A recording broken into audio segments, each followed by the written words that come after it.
By the time you're watching this video, it will be the 19th of January, 2024. 19 days into the new year, 19 days into your New Year's resolutions if you've even planned some. On the one side, you could be one of those people who really cracking down on their New Year's resolutions and their goals and going full steam ahead. Or you could be in the other lane that are struggling on where to start, having the motivation but not having the discipline or the skills and the systems needed to carry on that goal, and you just crash as a result. If you're one of those people who are struggling to get started on their New Year's resolutions and their 2024 goals, there's so many times where you get excited by wanting to start something, get stuck in a loop of planning, trying to make everything perfect, waiting for that ideal moment to kickstart your new venture, your new goals. But what if I told you that this year could be the year that you put all that into action and you become the best version of yourself? So stick around, because today we're unlocking the secrets to turn your resolutions or your goals for 2024 and beyond into action-packed scenes of success. If you're ready to rewrite your script and make 2024 your year, then this video is for you. If you've ever found yourself endlessly planning and procrastinating, then there's two main culprits that could be behind it. And the first one is a fear of failure. How many times have you thought about starting something, but you're worried about what your friends might say, your family? You know, for many years, I wanted to start this YouTube channel, but I just never had the confidence to do so because I just felt that people would pull me down and just belittle me for trying to go for my goals of trying to get my message out to a wider audience. If I let that stop me even to today, I never would have got my voice out, even with a lowly 16 subscribers I have. But I had to find a way to put away this fear of failure, because we all fail. In sports, there's always a winner and a loser. There's always someone who succeeds and there's always someone who fails. And you'll never find a person who wins at every single sports match or moment that they play in. There are days where they take wins, the high highs, the World Cups, the Champions Leagues, world titles, and then there's the lows, you know, the first round knockouts that they suffer, the shock defeats, the defeats in a final in a close game. Sports is about winning and losing and bouncing back from that. And life is exactly the same. What you want to do is realize that failure is not a setback. It's a lesson, a step to succeed the next time. Some people say that they've taken an L, but it's not a loss, it's a lesson. You may agree with that, you may not. You may think it's a bit pretentious, I don't know. But nevertheless, learning from your failures is a crucial way to set yourself up for future success. And what you want to do is embrace imperfections as your stepping stones. When you create a product for the first time and you put it out in front of a focus group, 9 times out of 10 you're going to get fairly negative reviews because you've not done it before and you're just testing something out. But you have something that you can go off of and you can continue to build on it and iterate and improve slowly and slowly and slowly. If you've ever read the book Atomic Habits, James Clear mentions that you can get 1% better every day. That's over a 365% improvement. Imagine how amazing that could feel. Whether you're starting up like a new hobby or a new job, just imagine improving slowly at it each day and taking the failures that you get and becoming better at your chosen pursuit. That would feel amazing, wouldn't it? So that's the first thing. You gotta let go of this fear of failure. If you want me to dive into how I managed to overcome the fear of failure in more depth, then let me know in the comment section down below and I'll be sure to make a video on it in the future. Perfectionism is the next culprit. How many times have you heard this? That you're just waiting for the perfect moment. You're waiting for everything to line up in the perfect way so that you can get started. I mean, I used to believe this as well, but don't get me wrong, I still get held back a little bit by perfectionism because you don't want to put out something and have it get no attention and no views.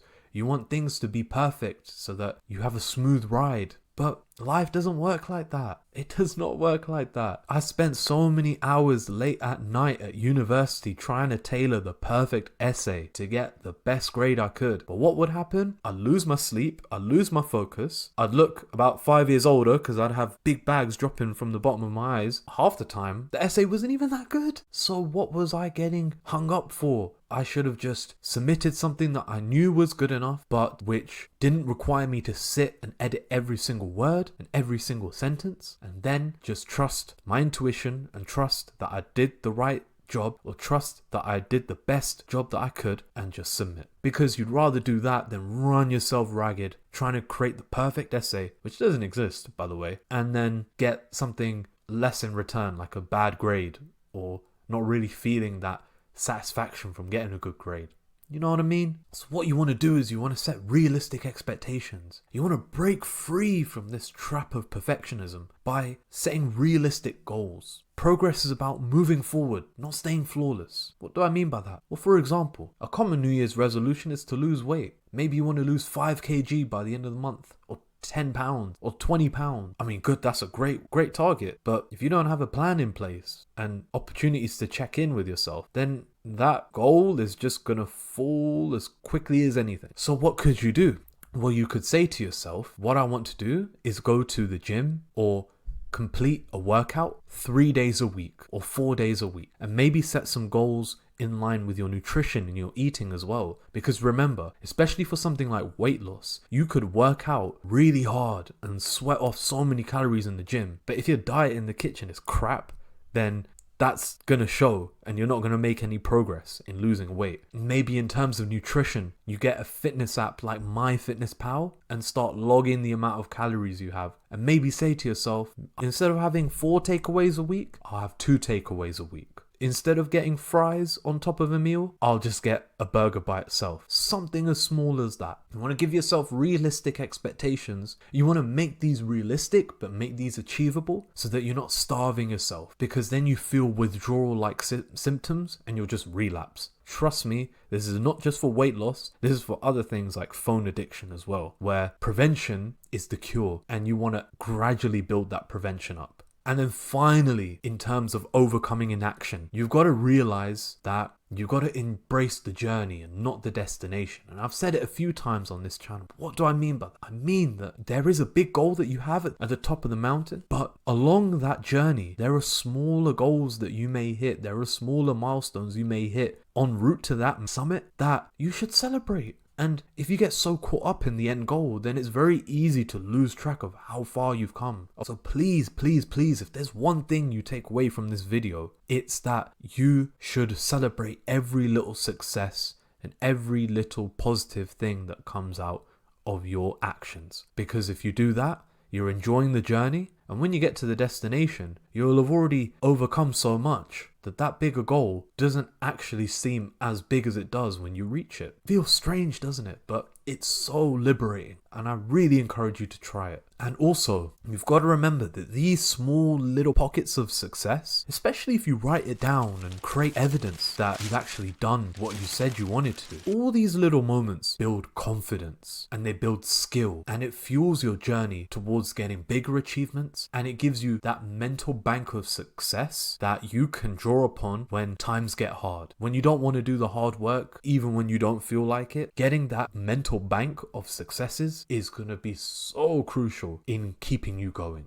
And so now that we understand why we struggle to get started a lot of the time, let's dive into a quick, actionable, but game-changing step to overcome those obstacles and achieve our goals for 2024 and beyond. And it's linked to one of my earlier points. You want to break down a big goal, let's say, again, link it to weight loss, for example. You want to lose 10 kg, or if you want to go even more, let's say 40 or 50 pounds within the next 6 months. Doable, but if you just leave it there without smaller, more manageable goals, then it's just going to be a dream, and you may get there through sheer will and hard work, but you won't have a system to help you up when you're feeling low. And there'll be days where you don't want to feel like, and there will be days where you don't feel like you want to go to the gym. There will be days where it'll be cold and wet outside and windy, and you'll just think, do you know what, I just want to stay at home cooped up. It's a bit too cold to go out there. But when you have systems, when you have smaller goals and more manageable, actionable tasks to get there, then that resistance gets lowered bit by bit by bit. So what you could do is start with the first task, no matter how small, and celebrate each milestone along the way. Progress is progress, right? Big or small. As I often say on this channel, I want to help you guys evolve every single day, no matter how big or small the step. And this actionable step is one clear example of that. So, for example, if your goal is to lose weight and you want to think of that first actionable task task that you could do, start with a micro habit like a 10-minute walk outside or on a treadmill. It's not huge, but it's a small step that is fairly achievable. Even if it's cold and it's windy, it's a bit wet, small changes are sustainable and they create a foundation for more significant tasks and improvements. So if you found value in these tips, smash that subscribe button. Let me know what strategies you've used, whether it's something you're trying out this year or something you've done a few years ago, to try and overcome that feeling of inaction and procrastination and actually get started on your goals. So as we step into the new year, just remember that having a goal and having a plan is just one step. What you want to do and where the real power lies is in taking action and executing that plan. The most successful people in the world, they take stock of where they are and they plan a strategy to go ahead and further and execute. It's all about execution. You can make big grand plans, but without executing on step 1 and step 2, your plan is worthless. If you want, let me just reiterate this key point. Let me just repeat this key point. The fear of failure and perfectionism, it might hold you back, but understanding these obstacles is the first step to overcome it. And so I want you to make this year your year of action. I want you to embrace the challenges, celebrate the victories, and keep moving forward. You're the hero of your story, and the best is yet to come. And if you want to dive deeper into some strategies to help you become more productive in hitting your goals, then watch this video here for more information.